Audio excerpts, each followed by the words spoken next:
বিচারকের বিরুদ্ধে দুর্ব্যবহারের অভিযোগ তুলে এজলাস বয়কট করল বার অ্যাসোসিয়েশন। বিগত বেশ কিছুদিন ধরে পুরুলিয়া জেলা আদালতের আইনজীবী ও পুলিশের মধ্যে এডিসি দুই বিচারক রানা দামের ব্যবহার নিয়ে সমালোচনা চলছিল।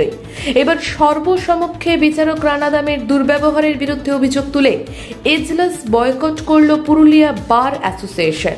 আগামী 30 সেপ্টেম্বর পর্যন্ত ওই বিচারকের এজলাসে কাজ করবেন না কোনো আইনজীবী। এরপরেও যদি বিচারক নিজের ব্যবহার না বদলান তাহলে পুজোর ছুটির পর ওই এজলাসে কাজ করবেন না কোনো আইনজীবী। বেশ কিছুদিন থেকেই বিচারক উকিলদের সঙ্গে দুর্ব্যবহার করে চলেছেন বলে অভিযোগ। ওই বিচারকের বিরুদ্ধে বার অ্যাসোসিয়েশনে চিঠি করা হয়েছে। তার প্রেক্ষিতেই একটি বৈঠকে এই সিদ্ধান্ত নেওয়া হয়েছে। আমাদের ADJ second court Purulia Rana দাম সাহেব কিছুদিন ধরে আমাদের উকিলবাবুদের উপর একটু দুর্ব্যবহার করছিলেন, যার জন্য আমাদের কিছু উকিলবাবু ওনার এগেনস্টে আমাদের বার অ্যাসোসিয়েশনে একটা চিঠি করে এবং তার পরিপ্রেক্ষিতে গত 24 তারিখে আমাদের 24 তারিখে উনি পিটিশনটা করেন। 25 তারিখে আমাদের মিটিং হয়, জেনারেল মিটিং। তার মাধ্যমে আমাদের সিদ্ধান্ত হয় যে উনার কোর্টটা, যেটা এডিজে 2 কোর্ট এবং উনি চার্জে আছেন এডিজে 1 এর কোর্ট, সেই কোর্ট দুটি আমাদের 30 তারিখ, আজ থেকে 30 তারিখ পর্যন্ত আমরা কেউ উকিলবাবুরা পার্টিসিপেট করব না। অর্থাৎ বয়কট করছেন?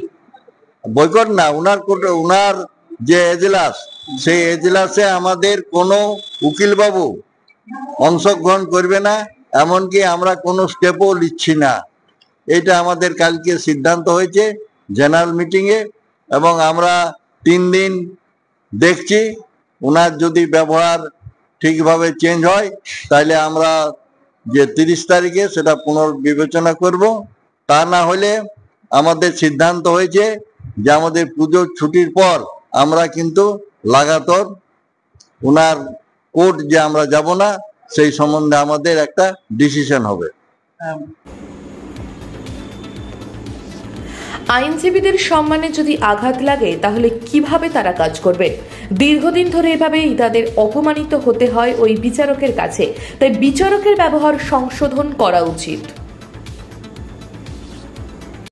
দেখুন, সিদ্ধান্ত তার একদিনে হয় না। এখন দীর্ঘদিন ধরে আমাদের যে সকল লয়ার যারা ওই কোর্টে ক্রিমিনাল কেস করে, পোস্কো করে, ইলেকট্রিসিটি করে, এখন তারা তো আত্মসম্মান নিয়ে তো কেস করবে। এখন যদি আত্মসম্মানের যদি ওদের ব্যাঘাত ঘটায়, ঠিক আছে, আমরা যেমন হাকিম দিকে সম্মান করব, এটা একটা রেসিপ্রোকাল ব্যাপার আছে, হাকিমরাও আমাদেরকে সম্মান করবে। এখন জাজমেন্ট ওনারা যেই দেখ, আমাদের বলার কিছু নেই, কিন্তু হচ্ছে যে আমার মক্কেলের সামনে যখন আমি কোনো ডিফেন্ড করব, আমি যখন মক্কেলের হয়ে কিছু বলবো এবং সেখানে যদি কোনো লয়ারকে ওই জুডিশিয়াল অফিসার একটা মন্তব্য করে এবং তার প্রতি পদে পদে তার বাধা সৃষ্টি করে, তখন সেটা আমাদের মক্কেলের কাছে আমাদের একটা সম্মানহানি হয়। চলতি মাসের 24 তারিখ পুরুলিয়া আদালতের আইনজীবীদের একাংশ ওই বিচারকের বিরুদ্ধে পুরুলিয়া বার অ্যাসোসিয়েশনকে চিঠি করেন। তার প্রেক্ষিতেই 25 সেপ্টেম্বর একটি জেনারেল মিটিং হয়। সেই মিটিংয়ে সিদ্ধান্ত হয় ওই বিচারকের এজলাসে অংশগ্রহণ করবেন না আইনজীবীরা। এদিন থেকে অতিরিক্ত জেলা ও দায়রা বিচারক 2 ও 1 কোর্টে আইনজীবীরা কাজ না করায় নানান সমস্যার সম্মুখীন হতে হচ্ছে বিচার প্রার্থীদের। বিচার প্রক্রিয়ার কাজ না হওয়ায় ফিরে যেতে হচ্ছে মানুষজনকে।